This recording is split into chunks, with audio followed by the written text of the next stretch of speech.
ওয়াজ করতে আসিনি, কারণ হুজুর বানানোর ওয়াজ করার আলেম আলহামদুলিল্লাহ অভাব নেই। ইভেন আমার দেশে আলেম ওলামা পীর মাশায়েখ অভাব নাই।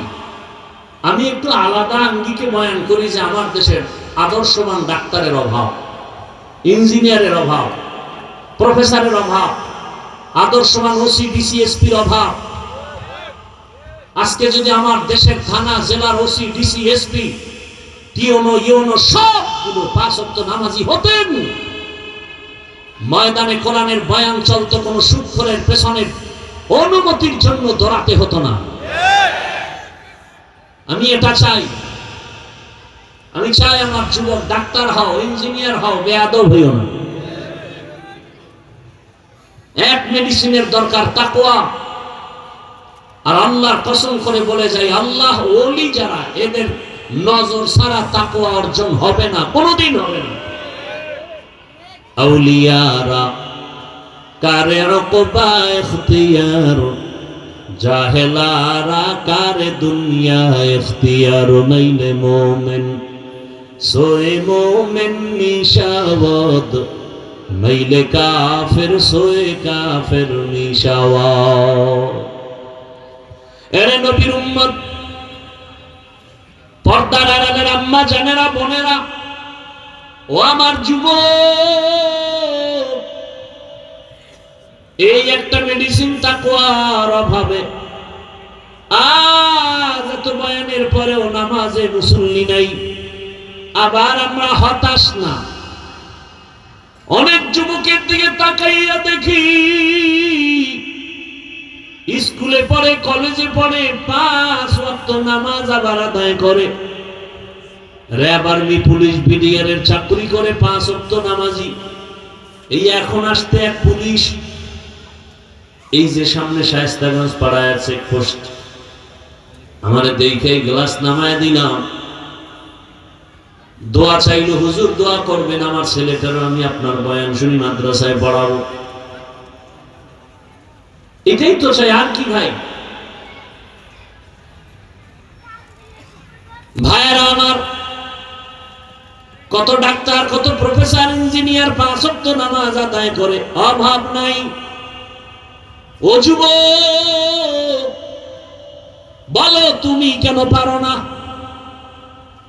তুমি জবাব দিতে পারবা না, আমি দিয়া যাই, তুমি লিখে রাখো। জীবনে সফল যদি হতেই চাও, সম্মান চাও, ওই এক যুবক যে টাকা চায় না, বরং টাকা তার পেছনে দৌড়ায়, আর তুমি মোবাইল এমবি ভরার জন্য 500 টাকার জন্য কত নিচে নামো। একজন ব্যক্তি ডাক্তার জাকির নায়েক, গোটা দুনিয়ার মানুষ তার জন্য পাগল, তাকে চিনে জানে, অথচ সে বড় কোনো মুফতি মুহাদ্দিস না, হোমিওপ্যাথিক ডাক্তার। টাকার গরমে চিনে না, ক্ষমতার গরমে না, সুন্দর চরিত্র, নৈতিক আদর্শের কারণে চিনে।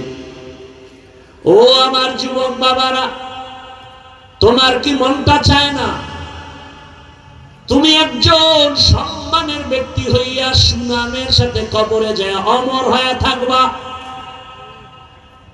কবি নজরুলের ঘটনা পড়ো, কত গুণগান গাও, তোমাকে কে বাধা দিল?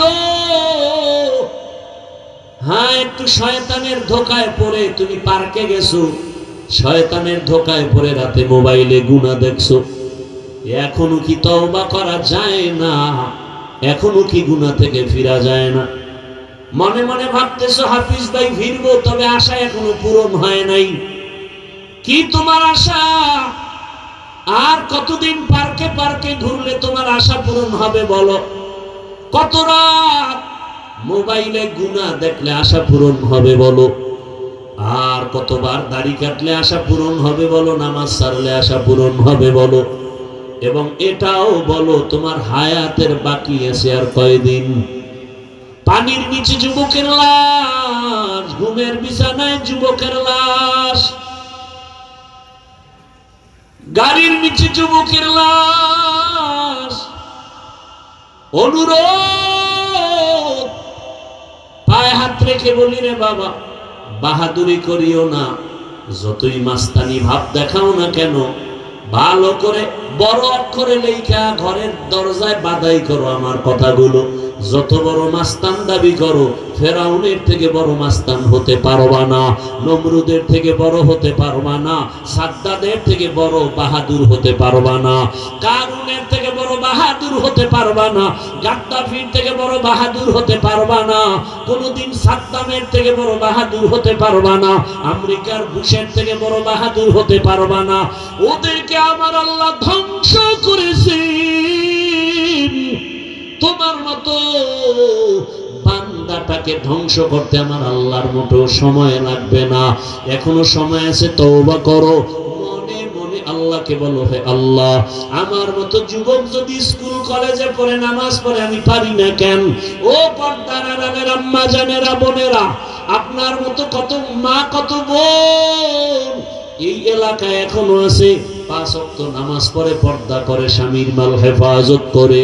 আম্মা জানেরা, আপনারা কেন ভিন্ন পথে মার্কেটে মার্কেটে দৌড়াইতেছেন? আব্বা জানদেরকেও বলবো, সন্তানের ভবিষ্যৎটা নিয়ে কি একটা মিনিট ভাবেন না? যদি আপনার আদর্শ ভালো হয়, সন্তান ভবিষ্যতে বন্ধুদের নিয়ে কত গর্ব করবে। জানুনি বন্ধুরা, আমার মা কত ভালো ছিল। আমার আম্মু জান আজান শুনলেই নামাজে দাঁড়ায় যাইতো। আমার আম্মু কোনোদিন মোবাইলে সময় নষ্ট করত না। আমার আম্মু জান কোনোদিন মার্কেটে ঘুরতো না, বেগানার পেছনে ঘুরতো না। আমার আম্মু নামাজ রোজা ঠিক মতো আদায় করতো, তেলাওয়াত করতো। ও বাবা, আপনিও যদি ভালো আদর্শবান হয়ে যান, আপনার সন্তান গর্ব করবে আর বলবে, আমার আব্বু জানকে দেখছি কোনোদিন মায়ের সাথে খারাপ আচরণ করে নাই।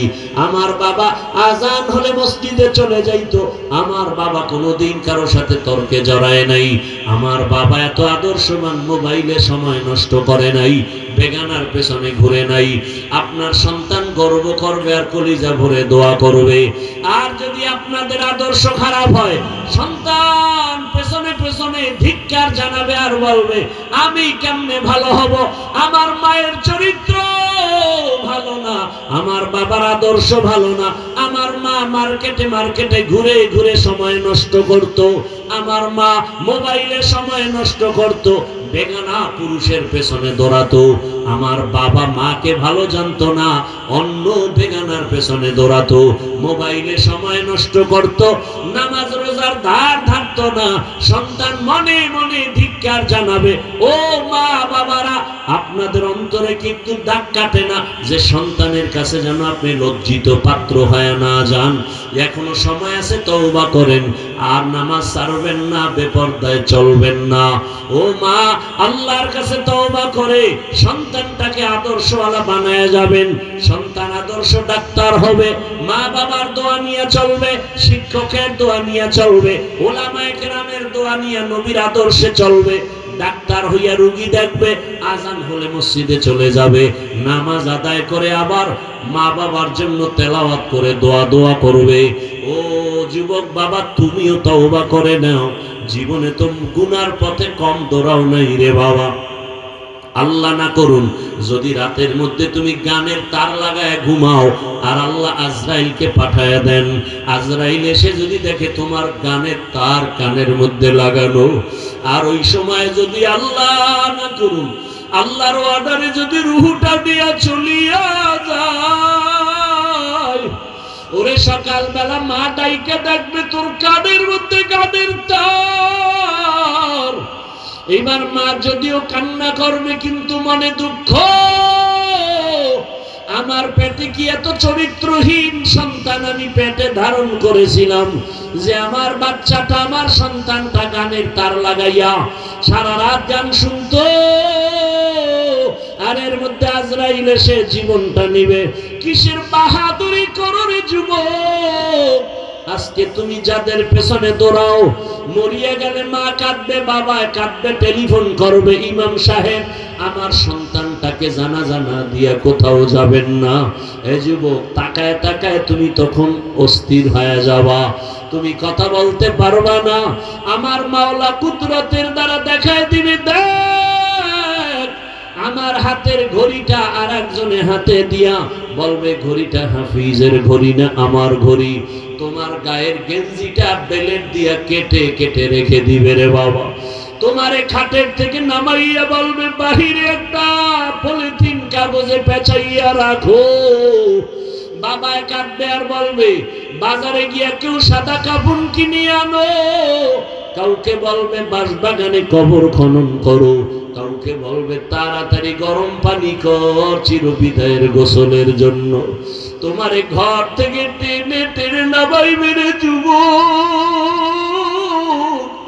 তোমারে গোসল করাইয়া কাফন পরাইয়া খাটে উঠাইয়া যখন জানাজার প্যান্ডেলে নিবে, জানালা দিয়া মা কাঁদবে আর বলবে আমার বাবাকে কই দাও। আমার বাবা আমাকে মা বলিয়া যখন ডাক দিত কলিজা ঠান্ডা হয়ে যাইত। একবার শেষবারে আমার চেহারাটা দেখাও, আমার সন্তানের চেহারাটা এক নজর দেখি। মা কান্না করে বেহুশ হয়ে যাবে, তোমাকে নিয়ে জানাজার ময়দানে রাখবে। জানাজা পড়ায় মাটি দিয়া বিদায় হয়ে যাবে। ওই কবরে এখন বাতি নাই, সাথী নাই, কেউ নাই, তুমি আমি একা। দুজন ফেরেশতা প্রশ্ন করার জন্য আসবে, তুমি তো নামাজ ছাড়া যদি কবরে যাও, দাড়িবিহীন যদি কবরে যাও, রহমতের নবী বলেন আমার আল্লাহ রাগ হয়ে যাবেন। আল্লাহ কুদরতের আওয়াজ দিয়ে বলবেন কবরের ফেরেশতা, এই নাফরমানের দুনিয়াতে বহু নিয়ামত দিলাম, এরপর